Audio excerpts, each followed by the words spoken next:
The following is a presentation of the Belly Up Sports Media Network. Here's what's cooking on today's Sports Stove Fantasy Baseball Show. We're talking rookies of fantasy impact. We're also talking the latest of the Counsell curse and, of course, the ever so popular ads and drops. That's what's cooking on today's Sports Stove Fantasy Baseball Show.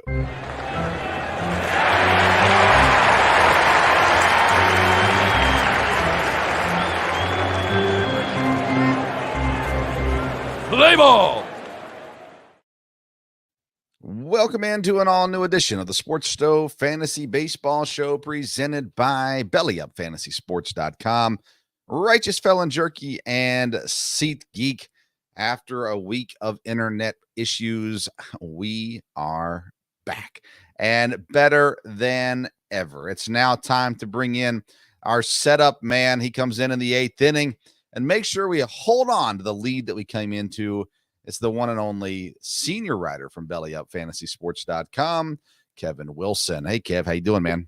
You know, I'm doing great, Vince, and it's been a very nice weekend here in North Texas. And if you're into sports, doesn't get any better than this weekend. You got NBA playoffs, NHL playoffs, horse racing, and of course baseball. And how could you have a better end to a weekend than joining us? That's right. Or a beginning, that's however you look at it. It's either a great start or a great finish. Yeah, that's right. Could be both. So I will tell you. So today I watched more basketball this week than I've watched all season, professional basketball. And I was so sick and tired of watching Luka whine up and down the court, and that was getting frustrating. Now, today's game was very entertaining to a degree. I mean, it was a blowout, but Pacers Knicks, I enjoyed that series. But I listened to baseball today while I was mowing, and I was just at peace. I'm listening to Houston beat up on my Brewers today, but enjoyed the baseball of today versus the basketball of today. And we are almost to that point in the year where there's only baseball for a short time, and then everything kind of kicks up as well. But obviously, it's been a long week, a weird week. Honestly, Kev, I did not do a single podcast this past week because I didn't have internet for most of the week. And now that that's back, now that that's back, I'm back. And my goodness, I'm doing a podcast every night this week except for Friday night. So we're going to be rolling through content this week. But today is all about baseball. That's right. And of course, we're going to start with fantasy baseball. So let's get going with our first segment of the show we call the Fantasy Burner.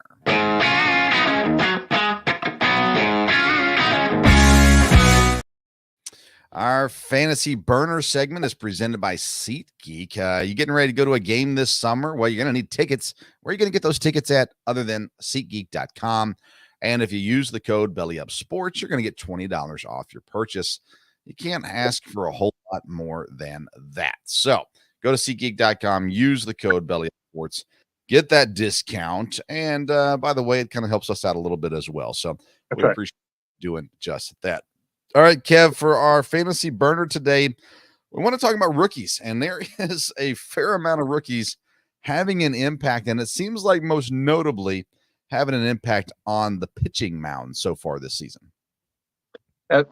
There are rookies that we had no idea that they were going to have an impact, and rookies that we were sure would have an impact who have, in fact, not. Not, yeah. So, right. So we've got some interesting names, some players that nobody, unless you're really, really, really, really deep into baseball, saw coming. And so that just adds to the excitement to the game to me, that we've got young players that are making an impact. And just like in the NBA, all the old stars get off the stage. When we got the new players coming up, same here as baseball. We've got some young players, and they're exciting to watch. Who is the biggest surprise fantasy-wise of the rookies that you've got on your list? Well, let's see. There's a guy, and you had him pretty much right from the very start. And that's Jackson Merrill to me of the San Diego Padres. And you had him right when we were doing our first And we were like, well, how's he going to react to big league pitching? Well, he's held his own. Yeah. And held his own enough that he stayed in the lineup. And the Padres needed to make a move, but they didn't make a move to improve the outfield because that's pretty solid. And so Jackson Merrill, I was kind of like, I'd never heard of him, to be quite honest with you, before the season began. But right from Korea, he's been there in their lineup, and I've been very impressed with his play. So I really like this young guy, and I'm excited to see what's next for him. Yeah, I stumbled upon Jackson Merrill during our draft. I'm sitting there drafting, and we're getting towards the end of the draft, and I'm just kind of scrolling through some guys and reading up on some guys, and I come across Jackson Merrill and see that he was going to be an everyday player, and he had eligibility at shortstop and at outfield. And I thought, well, I mean, San Diego should be fine. So I guess, late here in the draft, might as well take a shot on him. Drafted Jackson Merrill, and he's not been perfect for sure, but he's batting .294, 3 home runs, 17 RBIs, 7 stolen bases. And for a guy that I landed in, I believe, the last round, maybe the second to last round in the draft. I like Jackson Merrill. I think he's performed well. I've got Colton Counsell as another guy that for me is, there's a lot of names that you could go with in that organization. But batting .261, 6 home runs, 22 RBIs, 3 stolen bases, and performing fairly well for a rookie this year. And then I got one other guy that has been a waiver wire addition in a league or two for me, but that's Boston's Wilyer Abreu as well. 4 home runs, 6 stolen bases, 15 RBIs, and he's batting .264.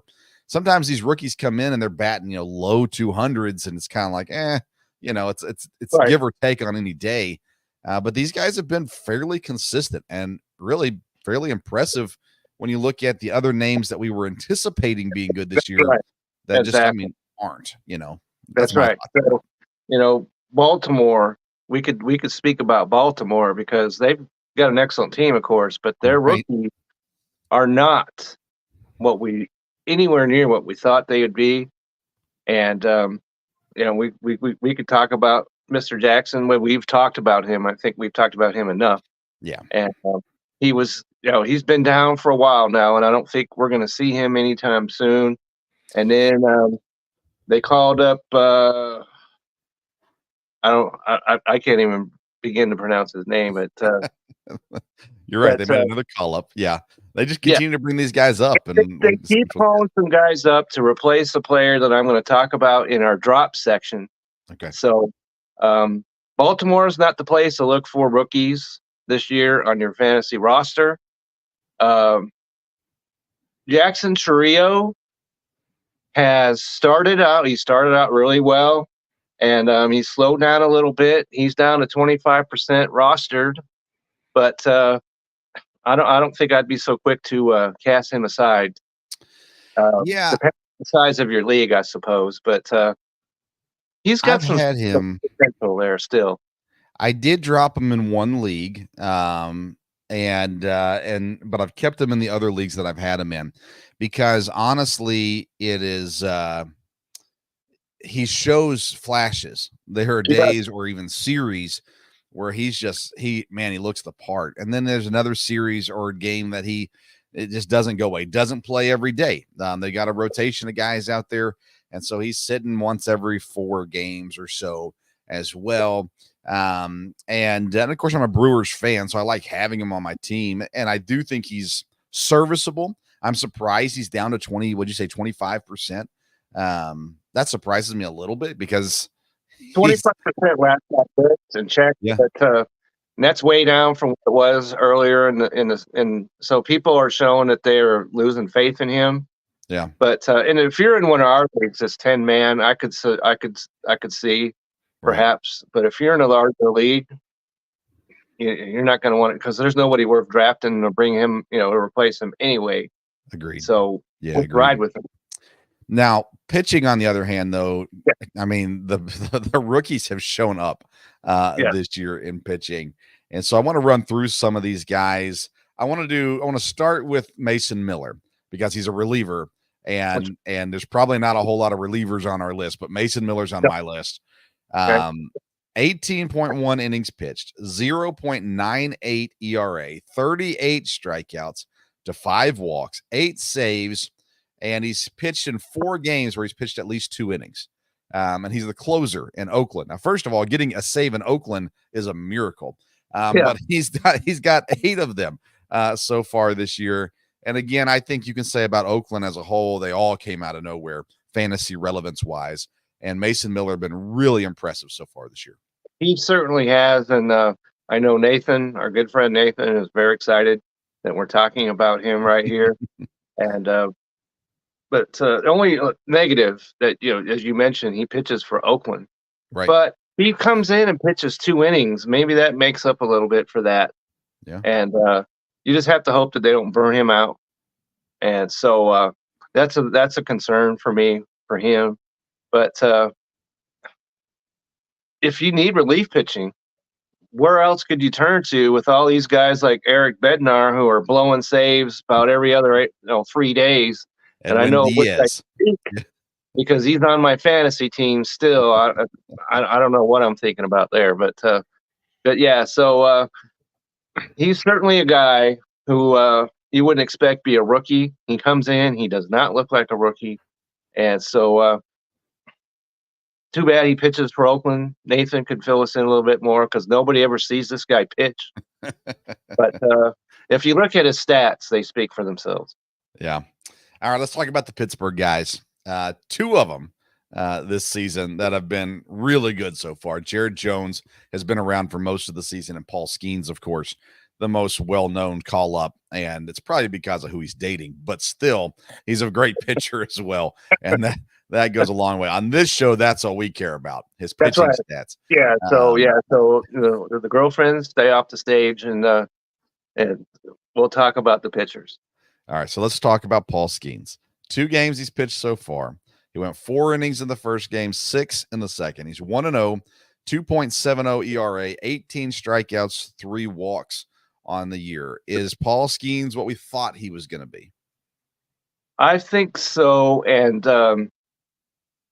that last start especially gives you an example of 2 things. One, because he didn't give up a hit, first of all, right? Second of all, he only pitched 6 innings because he threw 100 pitches. That's the maximum you can expect out of Paul Skeens at any start he makes this year. Probably more, less. You could expect less than that. And so that's the concern that I have for him. If you have him, which I know you do, and I'm interested to hear your comments on this, you have to be a little cautious because at some point they are going to shut him down. And you're not going to have him when you're trying to get to the playoffs and in the postseason. Yeah, I think that you have to worry about that later. I think you consider that at the trade deadline, whatever your league's trade deadline is, you consider that as well, where you can dump them off on a team that's not going to make the playoffs, or even better, on a team that is going to make the playoffs, and you're that they won't have them in the playoffs. But that's one of the things we're just being savvy about what's going on in the world of fantasy baseball. You keep an eye on. At the end of the day, at this point, I'm still not really thinking that far ahead yet. I'm worrying about week to week at this point, and having Skeens on my team can help me week to week right now. And if we get to that point, like I said, once we get around the trade deadline of the league, that's when I really start looking into guys. Okay, what's their health history? They got a pitcher that never survives the season, and he's still on my roster. Well, I might try to trade him. Paul Skeens is one of those guys that are have the potential to be so flashy, the stats be so good that we get to that trade deadline, and you can trade Paul Skeens for 2, maybe even 3 fantasy relevant players. And somebody not thinking about the playoffs, just thinking about, I get Paul Skeens on my team. You can really rob somebody with a player like Paul Skeens in a non-keeper league, of course.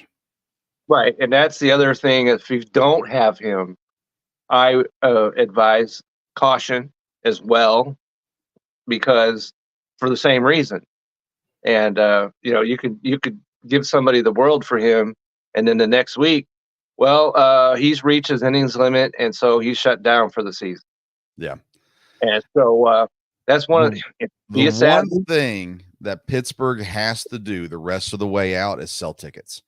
And so you just need to have your ear to the train tracks, so to say, on what Pittsburgh's thinking and get a good idea for, because you can probably follow Jared Jones a little bit along with this too, with him being a rookie and him being ahead of the game as far as he's been out here pitching for 7-8 games already, 9 games, I think.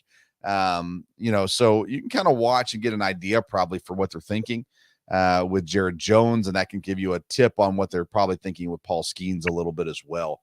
But right now, if you got him on your team, you're ecstatic. Ride it for all it's worth, especially like in our situation where we have 2 guys who are running away with things, even though one of them I'm taking down this week. There you go. So, but if you're trying to make the playoffs and having them every week is almost I need to win this week. Mm-hmm. So you have him, you keep him, you ride him till the wheels fall off. Now, let me say this about Jared Jones. I think my biggest surprise of the year is Jared Jones.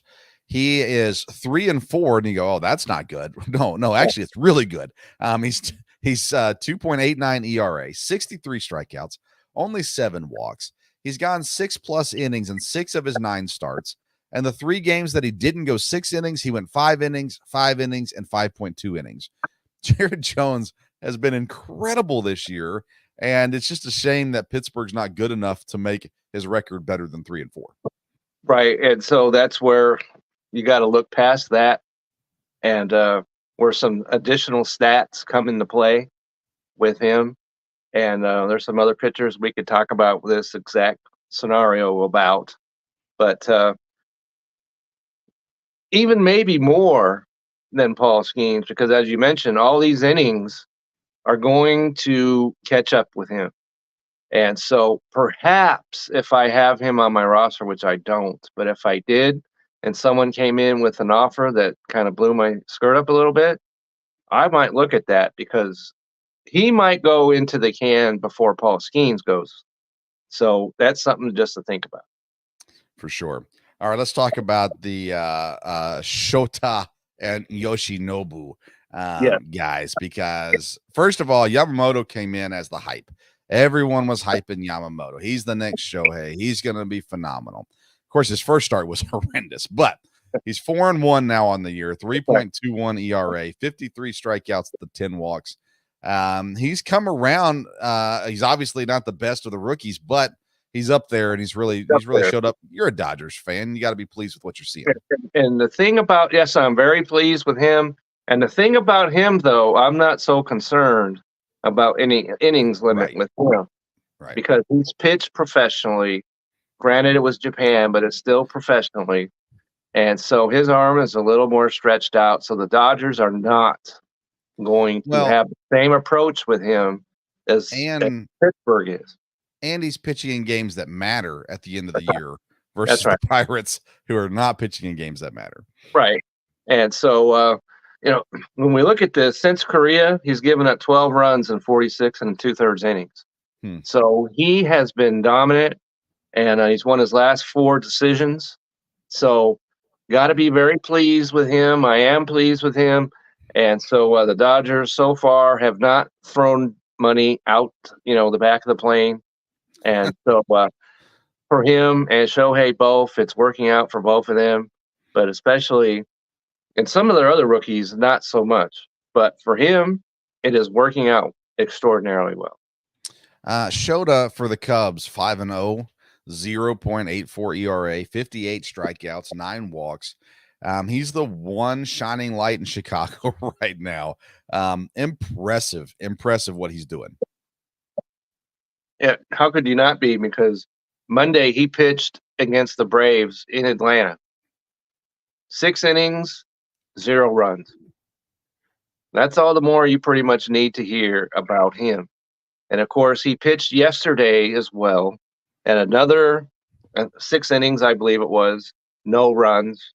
And so this guy has been unbelievable.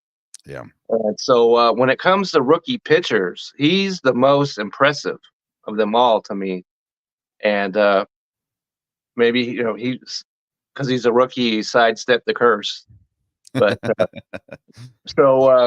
so he's a guy that and the Cubs are going to be playing meaningful games, I suspect, all year. So we'll have to wait and see. You don't have to worry about innings with him till maybe late. But he's not. Do you know how old he is? I don't think he's that young. And I believe he's in the same boat, maybe as Yamamoto. So maybe that's not a concern at all. So yeah, now that I say that, I'm scared I'm wrong, but I was thinking he was a little older as well. But we'll check on that.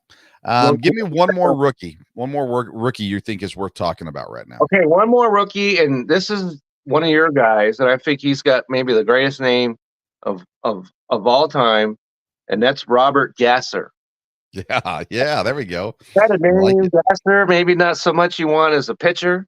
You don't want to throw gas on the fire, but so far, and nobody's got the word on this guy because he's less than 10% roster, but he's 2-0, and he has an 0.82 ERA and an 0.82 WHIP. So I've never, I believe, seen that where his WHIP and his ERA was the same.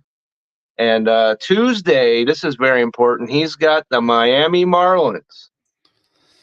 Okay. So if you're looking for a pitcher, I'm getting ahead of myself, but if you're looking pitcher to screen this week, he's got to go right to the top of the list. Now, do you know how the Milwaukee Brewers acquired Robert Gasser? That was for, I believe, your esteemed relief pitcher, was it not? Yeah, Josh Hader. Okay, I thought so. Trade. He's like the one piece that works. Which not there anymore. So that's got to be bringing a smile to your face, knowing that this piece is working out extremely well. So far, so good. For the record, Shota is 30 years old. So, yeah, he's got some age on him.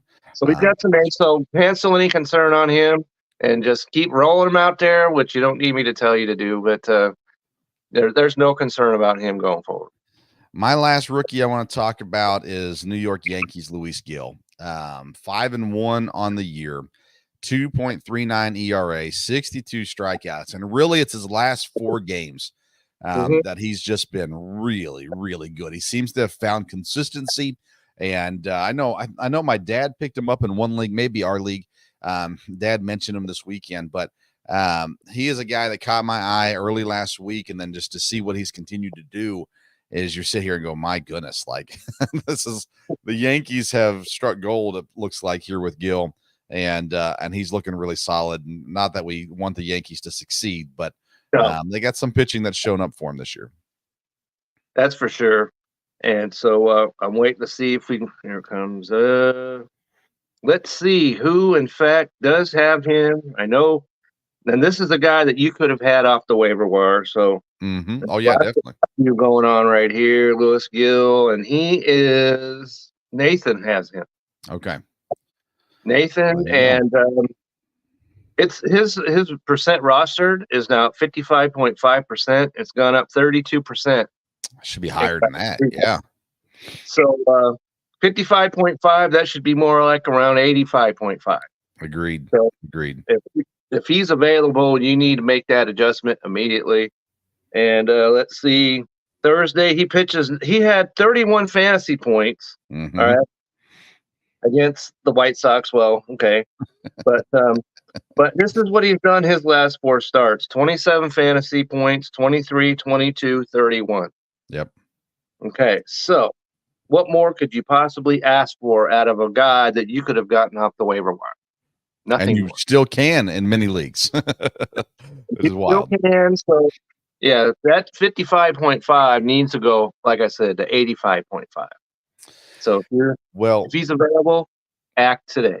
Agreed. These rookies have a seat at the big kid table this season in Major League Baseball, and you can get a seat at a Major League Baseball game using SeatGeek, SeatGeek.com. Use the code BellyUpSports to get $20 off your purchase. All right.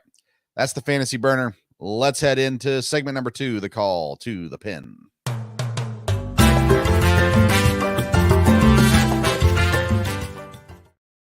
Our call to the pin is presented by Righteous Felon Jerky. I'm telling you, if you haven't tried them yet, you are missing. You are. You need to get on Join board the quickly. flavor revolution at righteousfelon.com. Use the code STOVE15, STOVE15. You're going to get 15% off your purchases, and you support the show all at the same time. So check them out, righteousfelon.com. All right, Kevin, let's get into some of the craziness going on in the baseball world. And where I want to start this week is I would like us to start in the AL West. The Seattle Mariners are a game and a half up on the Texas Rangers. Right. Third place team is now the Houston Astros, still well below 500, but they're climbing. The A's and the Angels sit in fourth and fifth place. The Astros had the best week, eight wins out of the last 10. And my goodness, though, the Mariners are rising up. I do not believe currently in the Mariners. I do not believe currently in the Astros, although I do keep them on my list of teams to watch. The Rangers are still the team I seem to believe in the most here, yet they've not been able to pull any consistency together right now. No, they haven't, and they haven't been able to piece together a rotation really. And every time they get somebody that comes in, they go out, and they're the guys that they were expecting. Maybe we don't know where they are exactly right now. Scherzer, they were saying like 3 weeks ago, Scherzer was a month away, and now it's nope, never mind. Yeah, never mind that. And so they have their way. Their Chris Young has a bit. He's demonstrated that ability to be able to get some players. So I think there's something he's got to have up his sleeve. And so yes, I do believe in the Seattle Mariners starting rotation. I do believe in that. Yeah. I think they've got the best maybe starters in the entire league. But the rest of their team, especially since Rodriguez has not even begun to hit his stride. Yeah. And so their offense is not suitable for a divisional, run. Right. And so I had said I was a believer in the Astros before the season began, and that looked like egg all over my face. But as you said, there are 4 games back, and these other 2 teams are letting them hang around. Yeah. And that could be a very dangerous thing. And one of the things I wanted to mention in this segment, since we're talking about the Astros, is another rookie we could have mentioned, and that's Mr. Ronel Blanco, who was the first pitcher this year to get suspended for sticky stuff. Yeah. And it was interesting that the umpire said it was the stickiest stuff he'd ever encountered. And I know you've got him on your roster as well. So I do not have him. Dad has him. Yeah. Oh, your dad has him. Oh, yeah. Okay. That's okay. So what do you do with him if you do have him on your roster? Oh, you keep him. I mean, there's, I don't keep cheaters on my team, but but no, I don't think there's any real reason to be concerned about. He's going to miss a start, maybe 2. Did he start today, or is it? I forget when he's in the middle of the suspension, so he's not. I thought it was a Sunday, so it might be next Sunday that he's eligible to come back. But either way, I mean, yeah, you hold on to him and see what happens going forward, how he pitches when he comes back, those kinds of things. Because we saw it a couple years ago. Cole was one of those guys that after they took away the spider tack, he really struggled. But then he figured it out. And Blanco's pitched pretty well this year. And even though it was incredibly sticky stuff, I got to assume he'll be able to pitch fine when he comes back from the suspension as well. So we'll see. It's a mental thing. Pitching is mental. And so we'll see how that goes. But I'm not concerned about him as fantasy-wise. There's no answer, I don't think, to this until you see him come back and see what he looks like. Right. So if you, like your dad, does have him on the roster, just write it and see where it goes. Yeah, I mean, if you want to carry cheaters on your roster, that's up to you. Let's go up to the AL Central. Guardians and Royals are in a race right now. Both of them on a 3-game win streak. Both of them very close in run differential. Them very good at home and average on the road. But the Guardians have beaten good teams. The Royals are really beating the not as good teams. And I think we're going to see the Royals drop off a little bit as the season continues. But I think the Guardians are the clear favorites in the division. And I don't think Minnesota, definitely not Detroit, and of course not Chicago, will really ever sniff the top of the division again. I think the Guardians run away with this one. I agree. Minnesota made some noise earlier in the month, and only to turn right around and lose 7 in a row. Yeah. So, I wasn't a big believer in them. I have Joe Ryan on my team, so I like him. But as a team, I think Cleveland has the most talent, even though they've been bitten by that injury bug. Sure. And in Kansas City, they've got an offense, they've got some pitching, and so I would not be surprised if they stay in this race. I don't think Cleveland's going to run away with anything.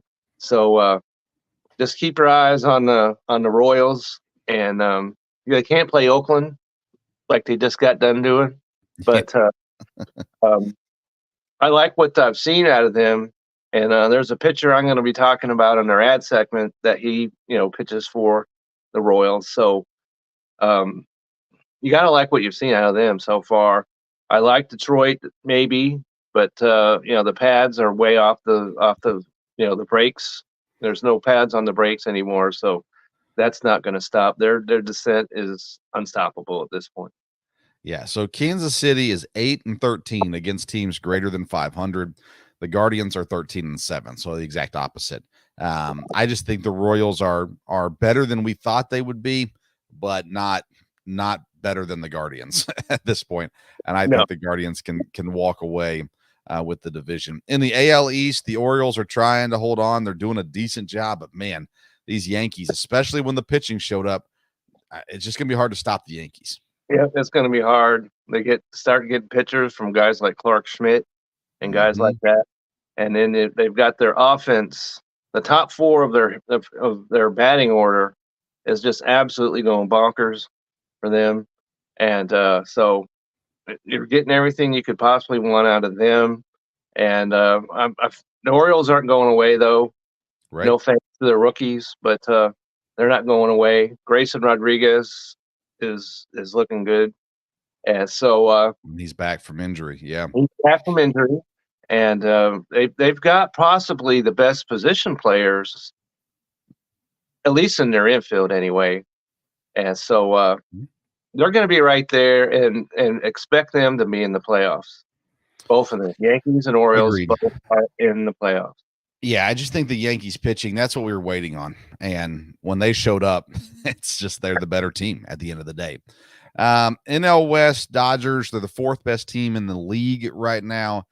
They have 0 competition in the division. I mean, nada, not even close right now. You look at this, they're 8 games above. Yeah. 8. Okay. And so when you add, that's the biggest surprise, because San Diego's not even 500. Right. You're talking about a friggin' crash, okay? And even after they made that move for Luis Arias, and he went 3 for 4, and everything was all clear, yay! But that is not. They're simply a 500 baseball team, and so that's not going to get it done. San Francisco and Arizona, we expected more out of them as well. Colorado, you talk about a situation, because Colorado won 7 straight. Not that it's going to mean anything, of course, right. But so that whole division to me is the biggest disappointment probably in baseball. Agreed. Because maybe I could say, well, yay for me, because the Dodgers are going to free walk their way to the division title. So maybe it's a good surprise, but I expected way more out of Arizona. I expected way more out of San Francisco, and San Diego, I expected more, but we're not getting it. The Dodgers have only played 9 games against teams greater than 500.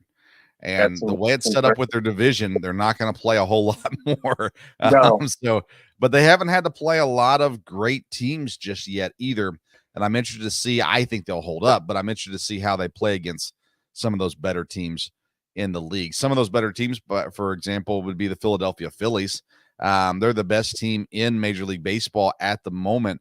And but they've only played 3 games against teams over 500. So at some point they're going to get challenged, and we'll wait and see kind of how that works. And I think those 3 games was Atlanta. I think they played a series against Atlanta. But the Philadelphia Phillies right now 4.5 because the Braves are not playing well. 4.5 above Atlanta, and again we talked about them already, so we won't spend a lot of time on them. But they're just playing like we assumed they were going to play the last couple of years. And they're not waiting around for that late season kick this year as they've done in the past. And so they're doing their thing. They're getting pitching. They're getting hitting, of course. And Atlanta, you have to Strider. They're going to miss him. There's no way around that.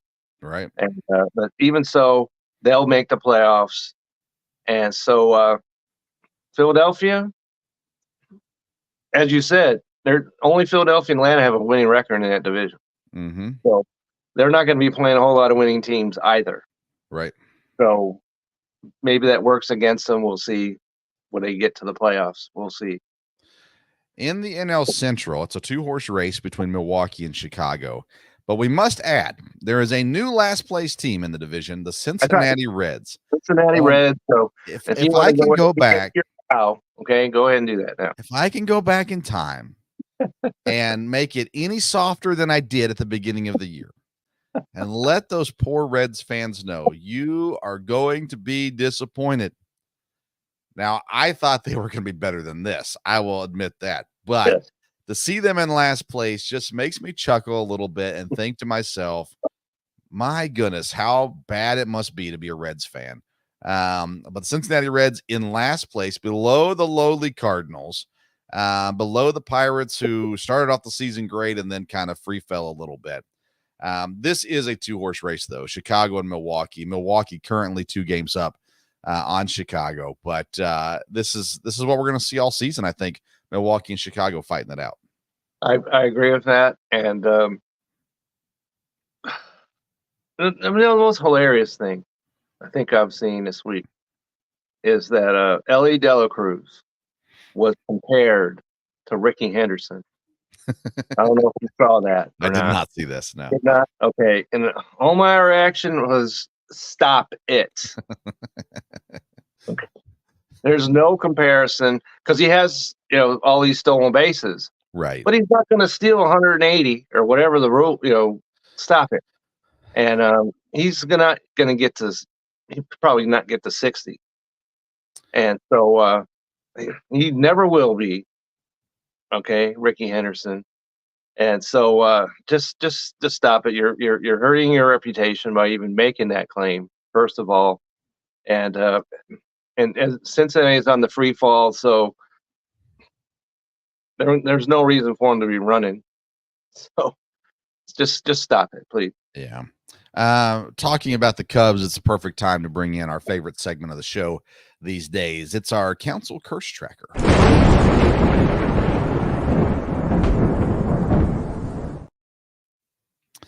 The Counsell Curse Tracker, because we were not here last week, brings us to Dansby Swanson. With the injury, he will return. I believe they're planning on Tuesday, but he's been out this week, knee injury. And Nico Horner, he's missed the last 6 straight games with a hamstring injury as well.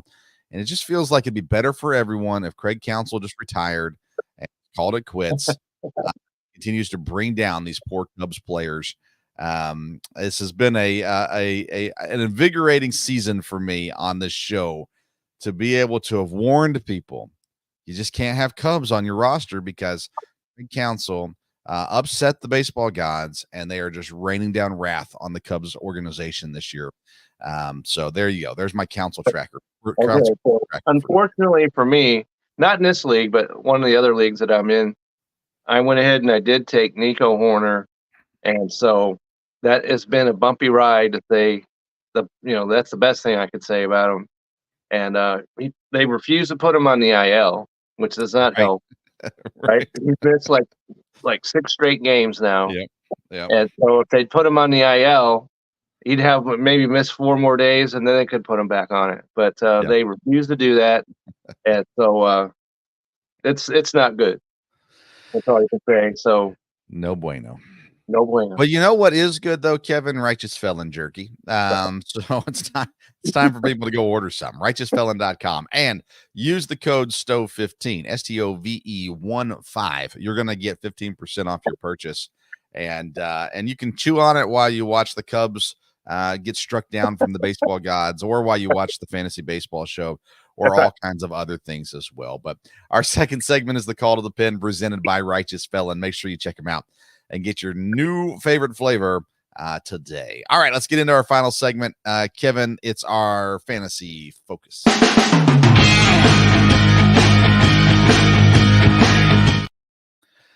Fantasy Focus is presented by BellyUpFantasySports.com, your one-stop shop for all things fantasy advice. Fantasy football. There's a lot of fantasy football stuff getting ready for the new year. And mock drafts are beginning too, by the way. Mock drafts. Fantasy, there's fantasy hockey articles, fantasy basketball articles, and of course, all of Kevin Wilson's articles, fantasy baseball or otherwise, you can find on BellyUpFantasySports.com.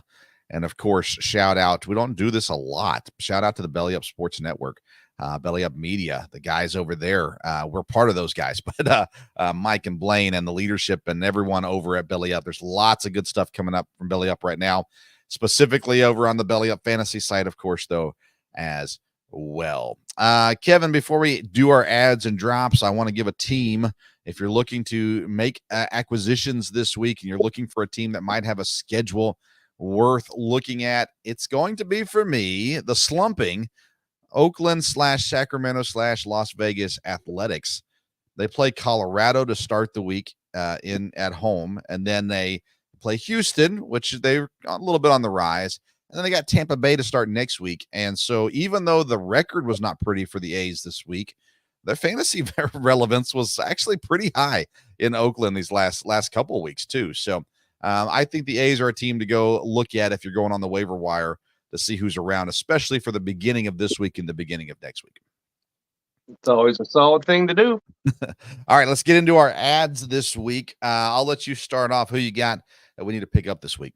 Oh, who we need to pick up? Okay, so I mentioned a pitcher off the Kansas City Royals. And so my first one is going to be Michael Wacha. Okay. Waka. And so he's another guy. He's 3-4, and 4.71 doesn't excite at all. But his last two, he's pitched 6 innings, 3 runs on 6 hits, 13 strikeouts, won his last 2. Monday versus Detroit, who ranks 23rd in offense. And so he's at 6.5% rostered. And so if there's a pitcher that you could add to start your week off, he goes right to the top of my list. He's pitching well. He's got an excellent opponent that's been demoralized over the last couple weeks or so. So Michael Wacha is my number 1 ad this week. All right. So I've got a pitcher ad as well. Kevin, if I was to tell you what's the one team that you don't want to pick anybody up from, what team would that be? Don't want to pick up anybody. That would be the Miami Marlins. Oh, okay. Never mind. I'm wrong. Chicago White Sox. 33.3% owned is Chicago White Sox starting pitcher Eric Fede. Listen, when I saw his name and CWS right next to it, I was like, nope, ain't gonna happen. Then I looked at it a little further. He's 4-0 on the year, 2.60 ERA, 50 strikeouts, and in 5 of his last 6 starts, he has 20 plus fantasy points in each of those starts. And this week, Monday, he plays Toronto. And let's face it, Toronto is not that good. No. So Eric Fede, available in 77% of leagues, is a guy that you can pick up to stream this week and maybe hold on to with the way that he's been pitching so far this year. And I will admit, I am terrified of White Sox, especially pitchers, but Eric Fede's stats back up that he should be on rosters right now. I agree because he's on my list as well. Okay. And so I'm glad you went first because I would have called him Eric Fed. All right. Okay. So I watched a YouTube video today to figure out how to say his name. So okay. So everything that you just mentioned is true. Toronto is the 21st ranked offense, and they're on the road. Okay. So we don't like to get too excited about White Sox players, as you mentioned, but all you need out of him is 6 innings. That's it. And if he does that, you're going to be in good shape because it's Monday. It gets your week off to a great start. So I like him. He's not. He's at 37.3% roster, so he may not be as available. But if he is, get to him and get him to added to your team as soon as possible. Very good. All right. My next guy is owned in 1.2% of leagues. He plays for the Seattle Mariners. Outfield, second baseman, shortstop eligible.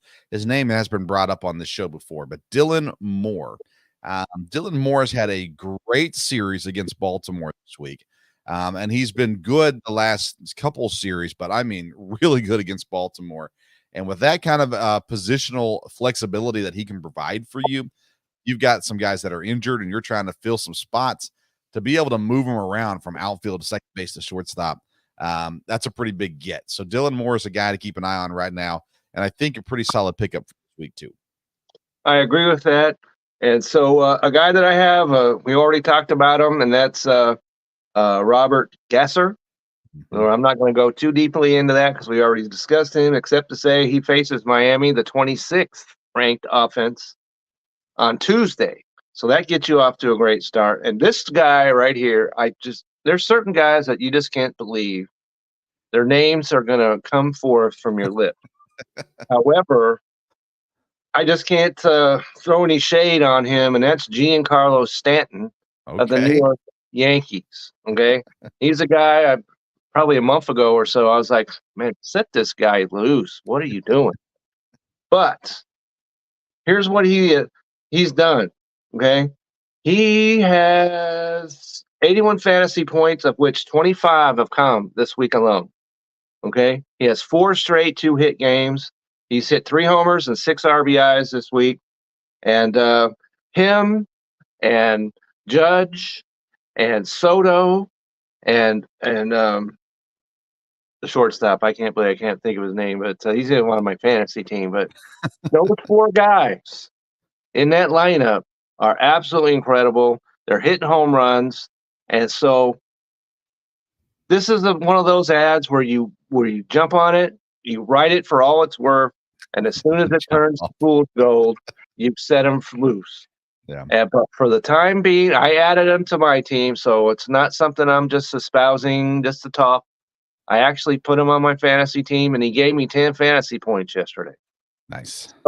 So that's very nice. And so if he's available, go and get Giancarlo Stanton while you can. All right, Kev, I got a guy that you had us drop a couple of weeks ago.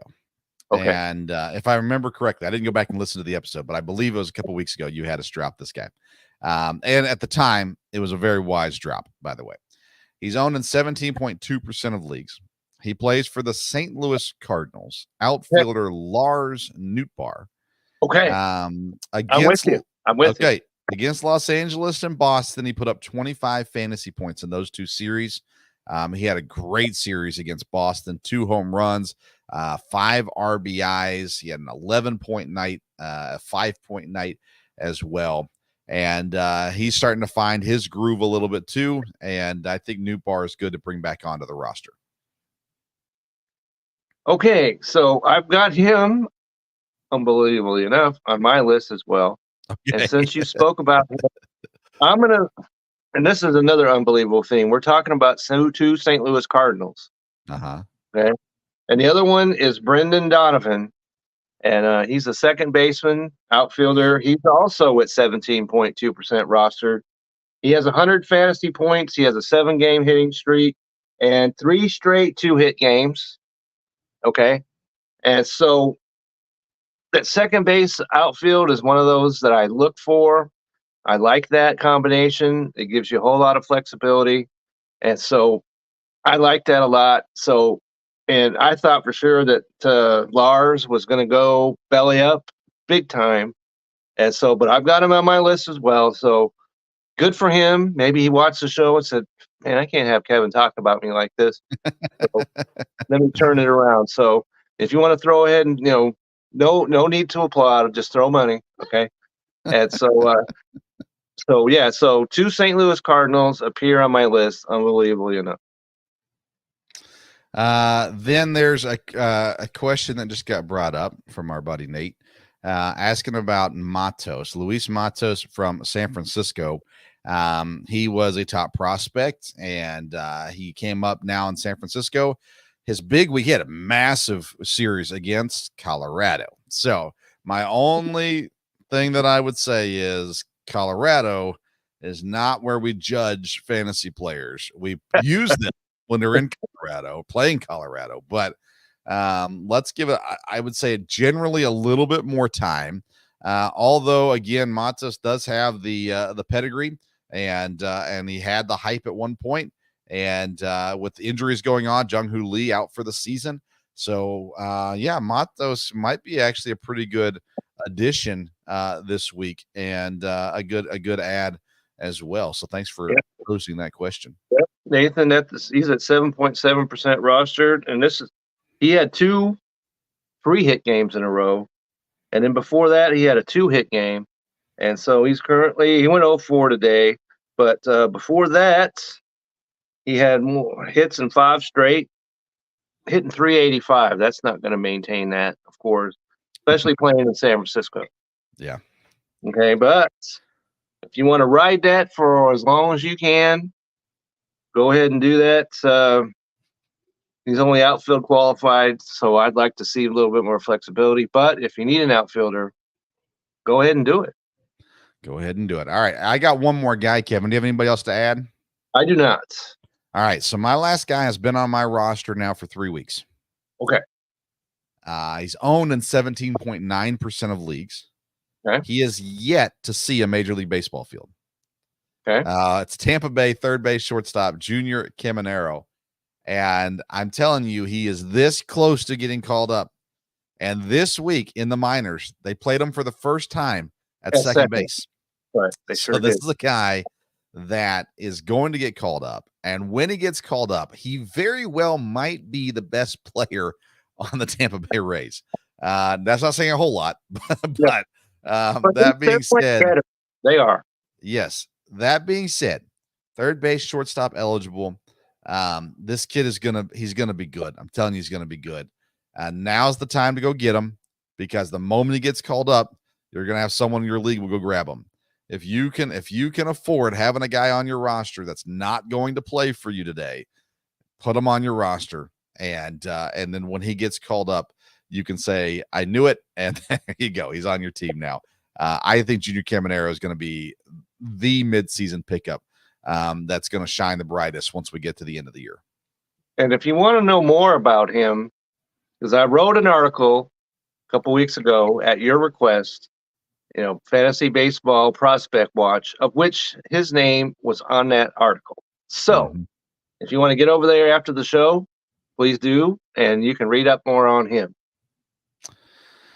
Very good. All right, let's get the drops. Who do we need to get rid of this week, Kevin? I can tell you the theme for my drops is. Are you going to go first? Pirates. So that's who I'm dropping this week. Pittsburgh Pirates. Just put it out there. Drop them. Unless it's Paul Skeens or Jared Jones, I'm dropping Pittsburgh Pirates this week. But go ahead. You give us a specific name. I got a couple for you.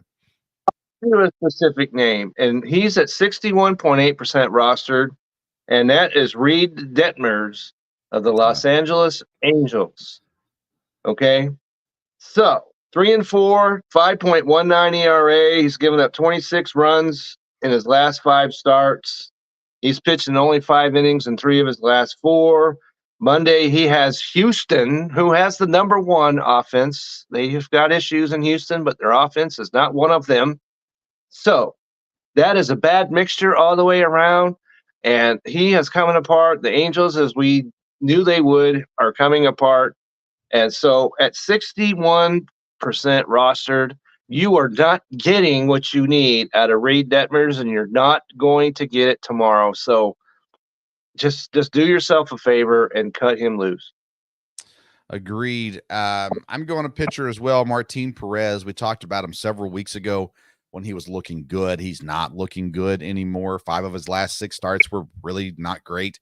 A couple negative point outings in those as well. He's not owned by a lot of people, but he's a guy that's been rostered in the leagues that I've been in to this point. He's 1-3, 40 strikeouts, 4.86 ERA, and again, negative points this last time out earlier last week. So Martin Perez is the first of my Pittsburgh Pirate drops this week.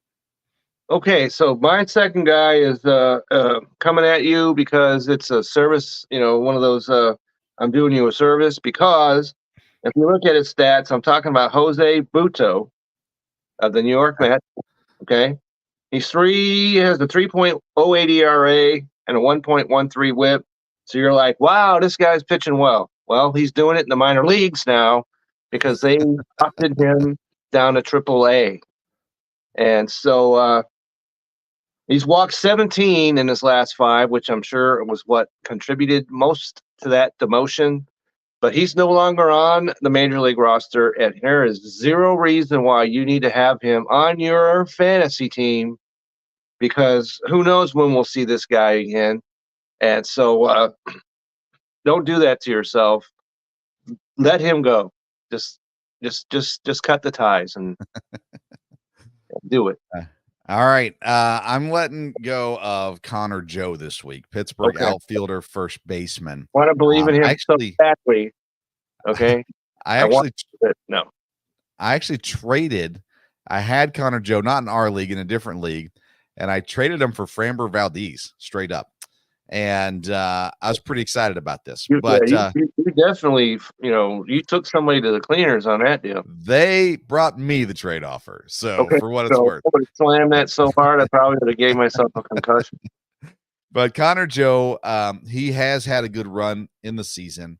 His overall stats are fine: 288, 25 runs, 6 home runs, 22 RBIs, 98 fantasy points. But he really has fallen off as of late. Against Milwaukee, he did have an 8-point outing when he got a home run, but then he went 0 points, 0 points, 3 points, -1 points, and -1 points to close out the week. And in the game against the Cubs, where he had 3 points, he was 3 of 5 in the game, and he still only had 3 points. So he's not giving you a whole lot else. Unless he gets a home run, his points are just really nothing. So it gives you a little bit of flexibility, first base and outfield, which is nice. But 0 points in 3 games against the Cubs, 8 points, 0 points in 3 games against the Angels earlier.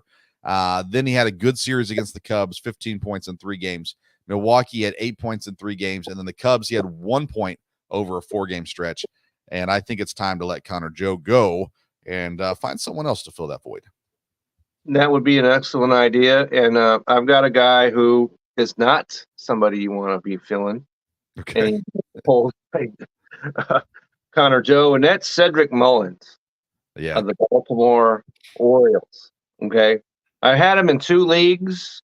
We discussed him on draft night. Yeah. And we wanted to believe in him, and he, he had 2 hits today, which is great. Okay. But he was 3 for 32 before that. No runs, 3 RBIs in the entire month of May. And he's at 63.9% rostered, and he is not delivering the goods. I'm sure if Baltimore's Herald rookies that we talked about earlier were in fact Herald, then Cedric Mullins would probably find himself on the bench. But they've got no choice but to keep running him out there, and it's just not looking good. Agreed indeed. Okay. Now I need to ask you about a player that has now become available in 2 leagues that I'm in.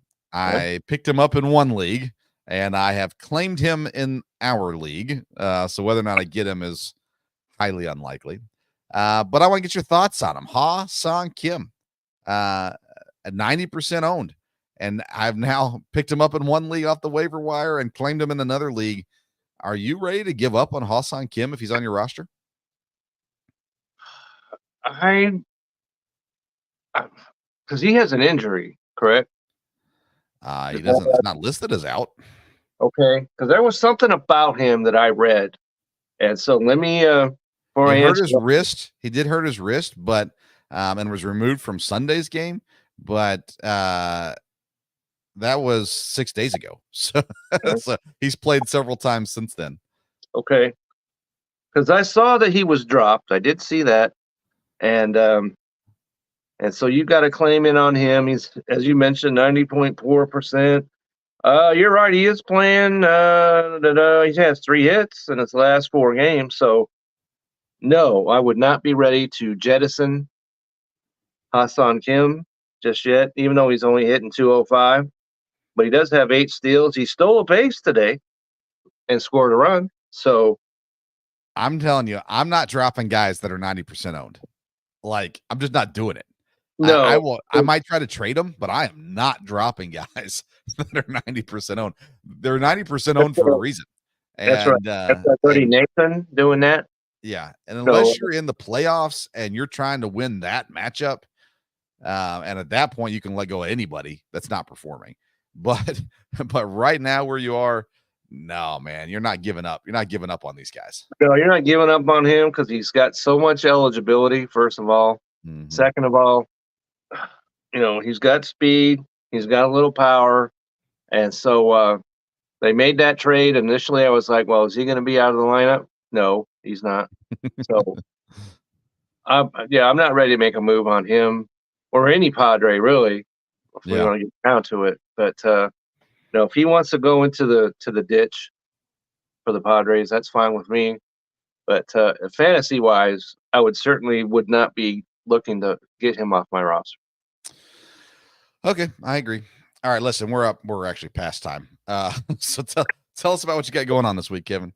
Okay, as I mentioned earlier, I have a couple of articles. One, as I said, at your request, I wrote an article that profiled some prospects.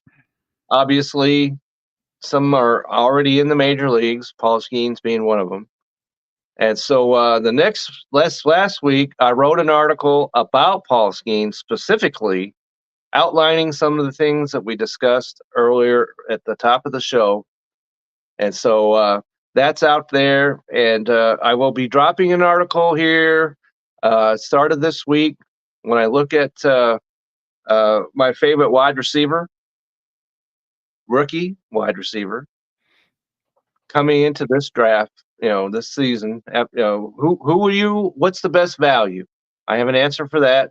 So you can look forward to that article. And of course, Nathan and I, Tuesday, 8 Eastern, over there where the sun rises, okay?